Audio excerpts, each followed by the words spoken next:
Hello subscribers, welcome to aari embroidery upgrade YouTube channel. இந்த வீடியோவில் ஆரி needles பற்றி தான் பார்க்க போகிறோம். இப்போது இது பார்த்திங்கன்னா 23 சைஸ் துலிப் நீடில், துலிப் பிராண்டுன்னு போட்டிருக்கு பாருங்கள். இது 14 சைஸ் துலிப் நீடில். இது ரெண்டுமே பார்த்திங்கன்னா ஸ்டெயின்லெஸ் ஸ்டீல் மெட்டீரியலால் பண்ணப்பட்டிருக்கோம். அதனால் இதெல்லாம் துருவே பிடிக்காது. இப்போ இந்த நீடில்லாம் பார்த்தீங்கன்னா அயன் நீடில்னு சொல்லுவாங்க. இப்போ இதெல்லாம் துரு பிடிக்க ஆரம்பிச்சிடும். இந்த துலிப் பிராண்ட் நீடிலில் பார்த்தீங்கன்னா ஆனால் ஸ்பீடாகவே நம்மளால் போட முடியாது, அது ரொம்ப கஷ்டம்.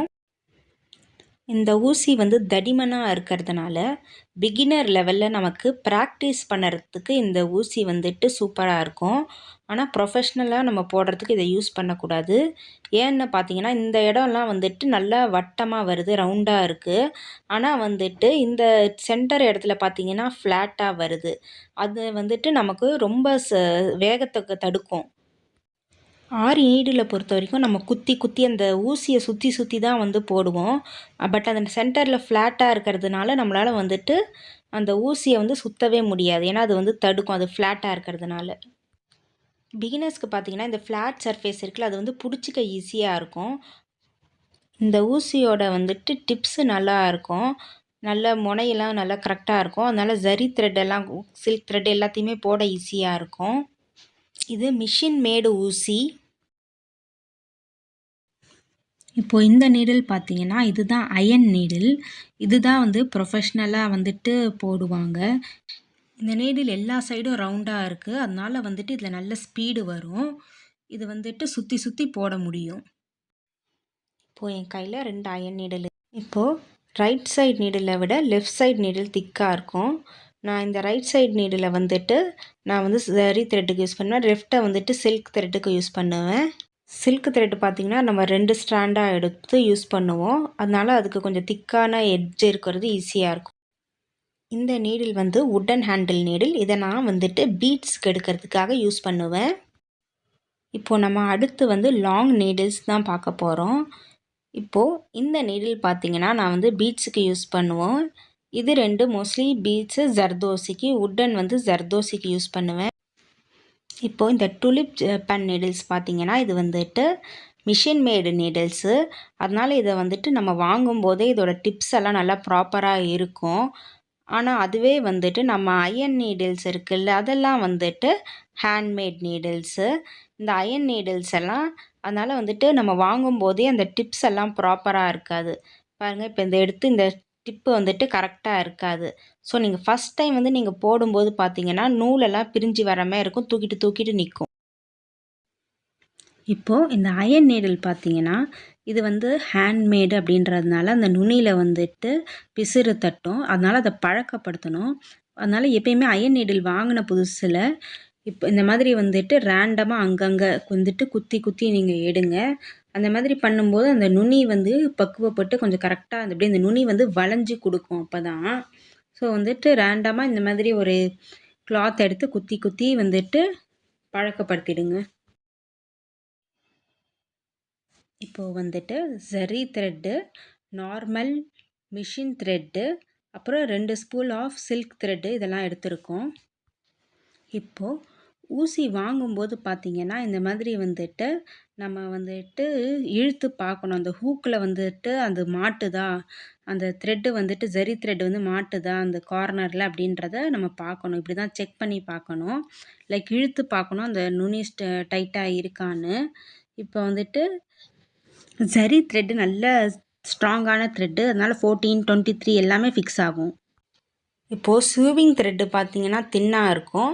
அதனால் அது திக்கு ஊசி இல்லை தின்னு ஊசி எல்லாமே வேறு எல்லா சைஸஸுமே அது ஃபிட்டாக கரெக்டாக இருக்கும். இப்போது சில்க் த்ரெட்டை பொறுத்த வரைக்கும் நம்ம என்ன பண்ணுவோம் அப்படின்னா எப்பயுமே 2 நூல் யூஸ் பண்ணுவோம். இந்த 2 நூலையும் முனையும் பிடிச்சி ஒரு நாட் போட்டு 2 நூலாக தான் யூஸ் பண்ணுவோம். அதனால் இது ரொம்ப அடர்த்தியாக இருக்கும், நல்லா திக்காக இருக்கும். அதனால் கொஞ்சம் பெரிய ஊசியில் தான் பிகினர்ஸ் ட்ரை பண்ணணும். அப்போ தான் உங்களுக்கு வரும்.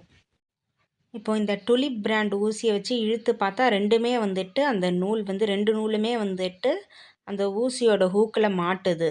ஸோ இந்த மாதிரி 2 நூலுமே அந்த ஹூக்கில் மாட்டணும். அதனால் பிகினர்ஸ் வந்துட்டு டுலிப் பிராண்டில் ட்ரை பண்ணுங்கள். அதே மாதிரி நீங்கள் ஒரு நூல் மட்டும் வந்து உங்களுக்கு கிடச்சி நீங்கள் அதிலே ஸ்டிச் பண்ணிட்டு இருந்தீங்க அப்படின்னா வந்துட்டு நமக்கு வந்துட்டு ஒர்க்கு நீட்டாக இருக்காது. ஏன்னா நம்ம 2 நூலையும் சேர்த்து சேர்த்து போடணும், இல்லாட்டி பிச்சு பிச்சு இருக்கும்.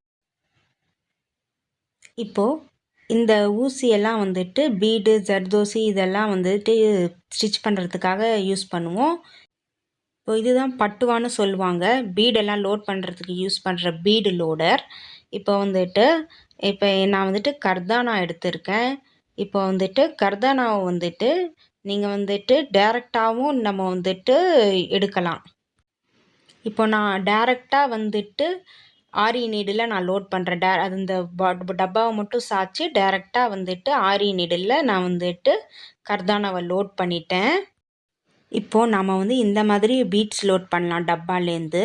அப்படி இல்லைன்னா ப்ரொஃபஷ்னலாக இந்த பட்வாலையும் நம்ம கொட்டி அதுலேருந்து நம்ம வந்துட்டு பீட்ஸோ கர்தானாவோ சுகர் பீட்ஸோ எது வேணால் இந்த மாதிரி சைட் வேஸாக வந்துட்டு இப்படி பண்ணோம் அப்படின்னா நமக்கு வந்துட்டு அந்த ஆரி நீடில் ஃபுல்லாகவே வந்துட்டு லோட் ஆகிடும். அது ஃபுல்லாகவே அந்த பீட்ஸால் ஃபில் ஆகிடும். இப்போ அடுத்து பார்த்தீங்கன்னா இதுதான் பஞ்ச் ஆஃப் பீட்ஸுன்னுவாங்க. இப்போ இதில் வந்துட்டு எங்கேயாவது ஒரு இடத்துல சின்ன கட்டு கொடுக்குறோம்.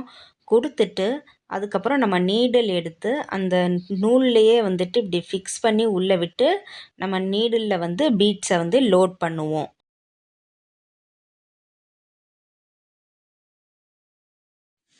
இப்போ ஜர்தோசி எல்லாம் சின்ன சின்னதாக கட் பண்ணிக்கிறோம். இப்போது ஜர்தோசிக்கு ஒரு வுட்டன் நீடில் இருக்குது. அதுக்குள்ளே நம்ம இப்படி வச்சு அதை லோட் பண்ணுறோம். இப்போது இது பார்த்திங்கன்னா ஜர்தோசி நீடில். இது வந்துட்டு நல்லா வளையும், ஸ்ட்ராங்காக இருக்காது, மெல்லிஸாக தான் இருக்கும். இப்போ இந்த ஜர்தோசியை வந்துட்டு இந்த மெல்லிஸான ஜர்தோசி, இது தின் ஜர்தோசி. இப்போ இது தின் ஜர்தோசியை தான் வந்துட்டு இந்த தின் நீடில் போட முடியும். திக்காக நீடில் இருந்ததுன்னா போட முடியாது.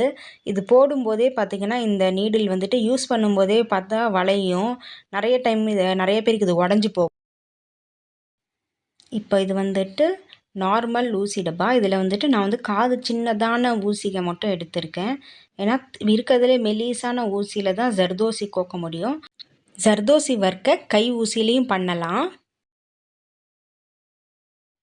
இப்போது சின்ன காது இருக்கிற ஊசியை எடுத்து அதில் நம்ம நூலை கோத்துக்கிறோம்.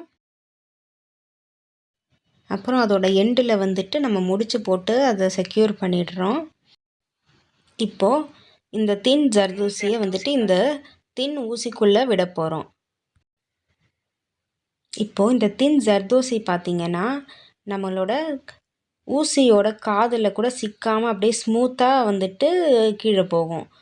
இந்த மாதிரி வந்துட்டு ஸ்மூத்தாக போகுனா தான் சிக்காகாமல் அது பிஞ்சு போகாமல் இருக்கும். அப்போ தான் நம்ம வந்துட்டு ஜர்தோசி ஒர்க் போட முடியும்.